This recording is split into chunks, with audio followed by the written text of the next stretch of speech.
So my question was this: is like, do you feel like as you work on the stuff and as you let go of more resentment, does it make you more of a compassionate person? Does it increase your level of compassion that you can have for people by able to work through and letting go of all the resentment? 100%. Yeah. 100%. Because you start to understand the layers of what makes up a person, right? I mean, I did this with my own father. You know, like he wasn't, he was in my life, but he wasn't like a father, you know? Yeah. But why? Understanding why helped me to forgive him and to have compassion for him, because developing that sense of compassion, it took me understanding his entire background and how that shaped his mentality through his experiences and through his upbringing. And if I can do that for him, I can do that for anybody. Yeah, that's right. Because then you just have that tool of being able to just recognize beneath the hood who this person is. But also the fact that like recognizing who you are today is a reflection of all that. Yeah. Right? And like, I'm not, like, who knows, like if he was the father that you wanted to, like, who knows the path that you would have been on, right? Well, absolutely. So and that's another layer to it. Yeah, right. Exactly. But just like what Sean was saying is going. I could have just gone through life just being forever angry at him and blaming him, right? And not even try to understand why, like why he would even be the way he is, you know. Right. And if you can do that with a parent, I mean, if you can do that in general, it's valuable. It's valuable because then it helps you to let go of resentment. Right. You don't hang on to things because you at least can understand a little bit about why this person is the way they are. If they're difficult, right? But an interesting observation that for me was that like the resentment just didn't lie when I was interacting with my parents. Like it stemmed into other areas of my life. And it could have been as simple as like, I remember moving back from Vancouver to Toronto and where I was in my life and just being resentful of people with nice cars. I'd be driving down the street and I'd see someone with a nice car and I'd be literally resentful of the fact that like I didn't have that car, or I wasn't in the position to get that car, or I didn't have this certain type of job. It was just like a trickle effect, and it all came back to like what I thought like the expectations of my life should have been. Yeah. I needed the money, needed the car, needed all this. It was just all kind of like full circle, if you will. Yeah. It's interesting because it almost reflects the expectation of your parents on you that made you resentful, and you still had those like so they want you to have a certain type of car, you resent them, but you also resent people that have a certain type of car that your parents would want you to have. I think it was so also more about not the car but the status. Yeah. Well, yeah, and that's what it represents. But I can tell you now, like I no longer have those triggers and stuff, and I realized this just recently, like a couple weeks ago. Like I would still be in the same scenario. I'd be driving down the street, seeing a car, right, or like in a certain neighborhood or something, and it used to like trigger something inside of me, and those have been like, it's totally gone now. Well, I used to have the same thing, and I realized much later that it just comes from a lacking sense of self-worth. Yes. Yeah. And we just feel like that having that car would give us a sense of value to ourselves or to other people. I love that you brought that up. Right, because we haven't developed that in ourselves. Right? Yeah. But once I developed that, a healthy sense of self-worth. Or what even that self-worth actually means to you. Yeah, once I developed it, I still see nice cars and I'm like, it would be nice to have that. Yeah. Right? I don't need it to feel something about myself though. So on that note, like what happened with me in a similar time frame a few weeks ago is I re-identified what self-worth meant to me. And I realized like self-worth is connected to how I show up every day. For friends, for family, the effort I put into my business and all that. And that's what shifted for me, was like reevaluating. And for yourself too. Yeah. You know, just real quick on the car thing, because one time, you guys know that I'm a big fan of the Model S Tesla. Yeah. Right. And so I went down to Yorkdale, sat in one. It's just like, oh man, this is such a great car. And I've even been in a position to test drive it. Really enjoy it. And it was funny, I was talking to my partner when I got home, and it's just like, yeah, no, it's such a great car. But it's just a car, though. And like, whatever the, you know, that desiringness or that wantingness or whatever that is from that, you know, societal condition that has become part of my view at the time was just like, this was going to solve any sort of problem or make me feel any sort of way or whatever else. And then it was just like, no, like, I like cars, but like, there's no affirmation of my value as a human being by the car. Right. That is not a thing. It's like once you get the car, then what? Then you're gonna want this, and then you're gonna want this. Or what? Yeah, just or whatever it is, and then like again, like all these features and all these things that make it so cool to me, or why I would prefer it. But like it doesn't have anything to do with your value whatsoever. It's just again, like it just in that moment or driving home, like So it's almost like getting the a nice car is almost like a reward of you just working on yourself and showing up every day. Oh, that's interesting. That's an interesting context. I didn't think about that. Because like if you just start doing that, I mean, it like from personal experience, confidence, like security, like self-esteem, right? All those kind of things just kind of like plateaued and stuff. So what does showing up for yourself mean to you now? Literally, like just like doing the things that I have control over and doing those consistently and being disciplined about them.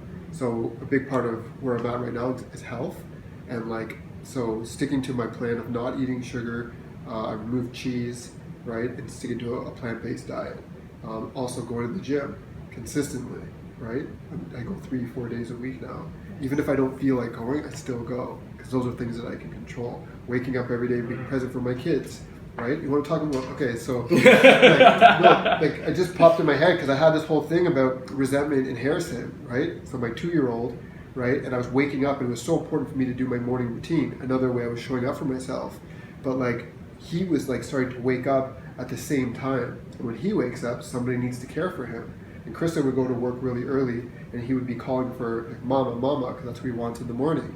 So right there, that also triggers me.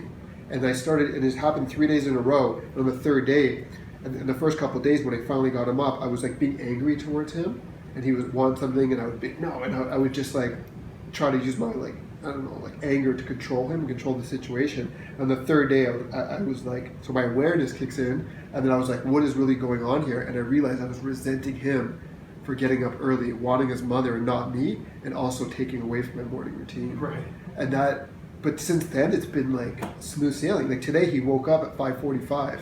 Luckily, Kristen was still home, had to go to work. I had to get up. There was no morning routine. So actually, just quick side note, I actually did my meditation with him sitting on the couch. And he was like, Dada, what are you doing? And I'm like, so cool. Yeah, so like, just really cool, like little connections and stuff. And I feel like we could go on and on about this, but like what would be cool too is I think if we could talk about like even like we have a little bit, but just like how we can kind of like work through the resentment and what are some cool takeaways that like we've each kind of used or to help kind of get through that stuff. Do you want to start? No, I think I think my story. I like to volley and let No, but I think I just shared a pretty good story about just being aware about it. Yeah. And for me, it's all about like sitting with it and trying to figure out where that kind of comes from. And like you talked a lot about that from your childhood and like really honing in on that. Yeah. Because I think a lot of people suffer from like, I don't know what you would call it, but suffer from like holding on to the resentment. Chronic resentment. And then it comes up in anger, and then it comes up in triggers, and then they use that anger because I guess, in my opinion, it's fear that's showing up, and they get angry because they resent that person or that situation. Like, Well, it also comes up in this dis-ease of the body and physical injury. well, that's Right? interesting. Yeah, because I know this for a fact because I don't remember a week that went by in my adult life that I wasn't injured of some kind. Right? And I was still struggling with self-worth and resentment and it wasn't until I started really doing the work and letting go of a lot of anger that I stopped getting injured. So how's the connection there? Yeah. It's just, you just beat yourself up. Like anger is toxicifying the body, yeah. and the body it will reflect that eventually, right? You're at the vibration of. So were you actually destruction. injured, or was it like a psychological thing? All the or- time I'd be injured. It's one after another. That's crazy. It'd be so random too. Right when we started the mastermind group, before I had my session, I remember specifically getting injured. It was so weird. And I remember after it happened, I was like, what the hell was that? Why is this happening right now? Right? Just so random. Like this one, I was biking home. I bike home every day back then. And all of a sudden, this recycling bin is hanging too far off the street. I happen to just check the traffic right as I was getting close to it, smash the bin, topple over my bike, land on my elbow, hurt my thumb. But my immediate response was like, first of all, I just noticed the guy holding in his laughter, and not helping. So there was me, by somebody the way. there? Someone right there. Oh It was my right on the street at night. Luckily, there were no cars, or else I would have got hit. And I picked my bike up, and I was like, "What was that? What the hell was that for?" You know? So what do you chalk this up to? Like. But I was still holding on to so much. So eventually, you know, you're just so focused. So you couldn't see these little things, like for example, you couldn't see the recycling bin because your mind was just so far focused on. You drive right into it. You drive right into.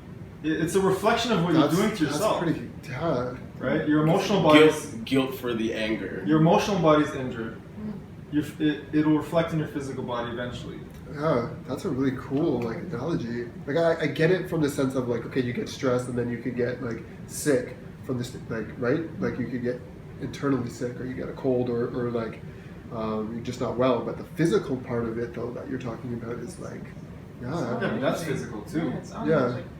Right? Interesting. I mean, even just the more common one, because people don't make that connection, but it's very common knowledge to say that stress causes stomach ulcers. Well, what's stress? It's an emotion. Right. It's an Where's that emotional coming response. from? Could And be- it turns into a physical issue. And that stress is probably coming from could be resentment, which is anger, which is stress, which is it's like a chain reaction. Oh, yeah, no, stress. Because you ask people about that, they don't know how to explain it. I was like, okay, well, so explain someone like my situation, right? Just always injured in the most random ways. That's You interesting. know, it's not an accident. It's not an accident that person opened their door when you were biking there and you flipped into their car. I It's not wonder an accident. if it chalks back to you putting out if you're putting out negative energy, negative things are going to happen. That's exactly it. Yeah. So That's so exactly it. do you feel like more positive things have happened to you since you worked through this stuff and Oh yeah, 100%. I haven't had a severe injury. you haven't got injured, so that's since positive then. for or, sure. or a random one, like a funny one like that. Yeah. You know, and I'm also a lot more aware of my thoughts and my feelings Yeah. since those years. And, I'm way more conscious now. And you've also expressed how your relationships have been, I think, a lot better, especially Yeah. with your dad. And Yeah. I guess your mom right now is not exactly ideal, but But it's those core relationships where all those issues stem from, all those hidden Yeah. feelings, right? Yeah, 'cause people will blame everything else except for their own. except for them, they won't do this. Right, They'll do this. right. Like I could have easily just blamed the person who put the recycling bin too far. That's what I thought you were going to say, actually. know? Yeah. But how can you do that? How can you do that? Yeah. Like that wasn't an accident. I don't see things like that. That stuff doesn't happen by accident. Fair It enough. happens for a reason. And that's why immediately I was just my first reaction was like, why? Why did that happen? But it's hard, You know? in those moments to identify with that. Like, maybe now your level of consciousness and you're more aware, fine. But Yeah. back in the day, I know when stuff happened to me, I wasn't thinking that way. Well, once you became more conscious, right? And now Yeah, it's now, like, but- what's the universe trying to teach me? What's life trying to teach me? They're Yeah. trying to send a message, and it sends Yeah. messages in situations. But what about even resenting yourself for maybe not showing up and doing certain things? I don't think it's even resenting itself. I think it starts with resenting yourself. Yeah.